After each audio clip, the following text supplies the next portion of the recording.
We have to go back to the year 2013 to find the last Middle East Airlines model from Herpa Wings. Now in 2021 we finally have a new one, which of course means we'll take a closer look.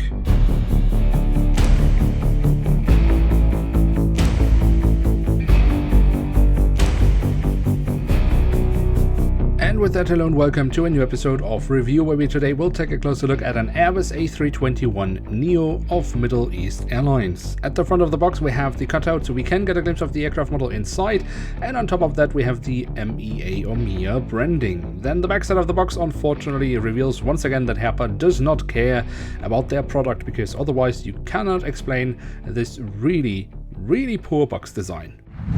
And here she is, the Airbus A321NEO in the new standard livery of Middle East Airlines, or short, MEA. The model, as pretty much usual for Herpa Wings these days, has been delayed by quite a few months. But now that it is finally here, the question becomes, well, was it worth the wait, and is it actually worth our time and, more crucially, our money? Well, we will find out by taking a closer look, and as always we start our tour around the aircraft model with a look at the tail section, where we, on the vertical stabilizer, find the Lebanese cedar tree, which of course is a reference to the Lebanese flag where this also appears, but is also part of the Middle East Airlines branding. The writing of Middle East Airlines we then find on the fuselage. Next to that we have the full registration code of the aircraft. On top of the fuselage we then find the addition of the set dome, and towards the very tail of the aircraft we do also have a bit of detailing around the APU exhaust. At the front of the aircraft and across the fuselage we then find the MEA branding, which of course includes the Lebanese cedar tree. We also find a SkyTeam logo, of which MEA is a full member, and underneath the cockpit windows we find the aircraft type specification.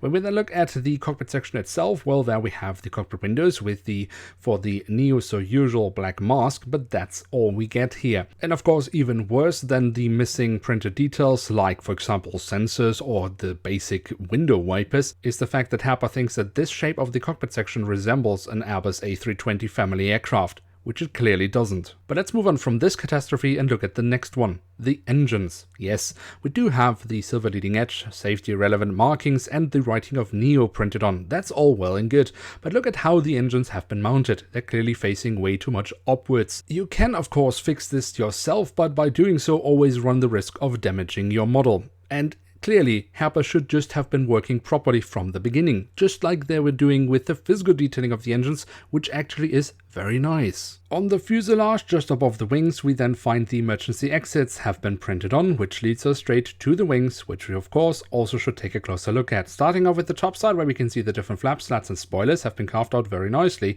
We do also have the markings for the emergency exits printed on. The underside of the wings also offers us some lovely physical detailing, as well as the full registration code of the aircraft once again. And then also a highlight on this aircraft are the winglets, where Herpa has done a great job with the print quality, especially here on the inner side, adding the Lebanese flag. Then when we look at the landing gear, we can see that is the standard landing gear that Herpa uses for all the Airbus A320 family aircraft. That is a good thing for the main landing gear, which looks pretty decent, but a catastrophic failure for the front landing gear.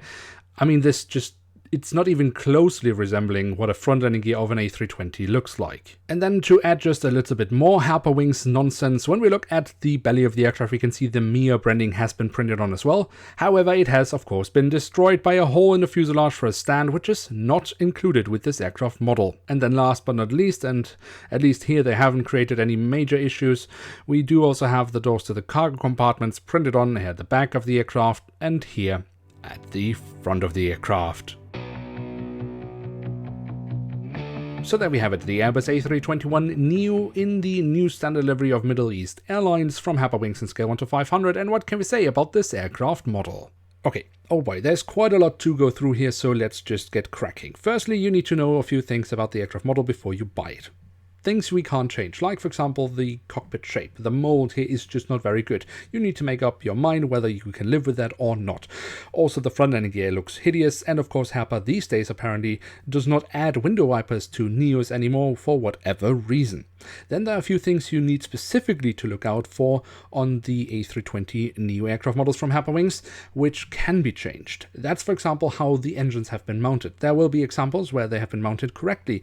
In this case it's not super terrible, but it's not great. They are definitely facing too much upwards, and I've seen examples where it's even worse. One thing you also need to take a look at before buying this model are the winglets. In this case, they are all right, but I have also here seen cases where these winglets have been completely over or under bent. Another thing I find curious with this aircraft model is the fact that Herpa had actually promised us more details, but where are they on this aircraft model? Yes, we have the additional details on the engines, but where are my static ports and sensors? They have clearly been forgotten. When it comes to the execution of the print or the execution of the livery itself, I think Herpa has once again done a good job.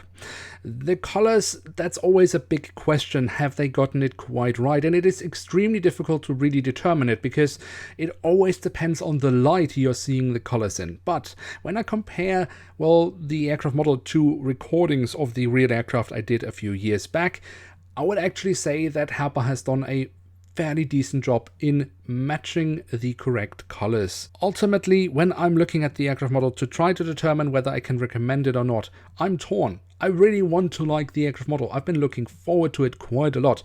But when I look at the list of things that are just clearly wrong or missing, or where you need to take a specific look before buying it because Herpa quality control does not exist, well, then I really start to struggle. And when I then finally look at the price, the retail price that Herpa has set for this model of 28 euros, then no, I can't recommend this model. It's just not good enough, which is a huge shame. So with that disappointment, it is time to end today's video. If you have enjoyed the video, then don't forget to leave a like. That would be very much appreciated. And of course, if you are new around here, why not hit subscribe? That would be absolutely awesome. With that, I'd like to say thank you very much for watching. Hope to see you soon again. I'm checking out, and bye.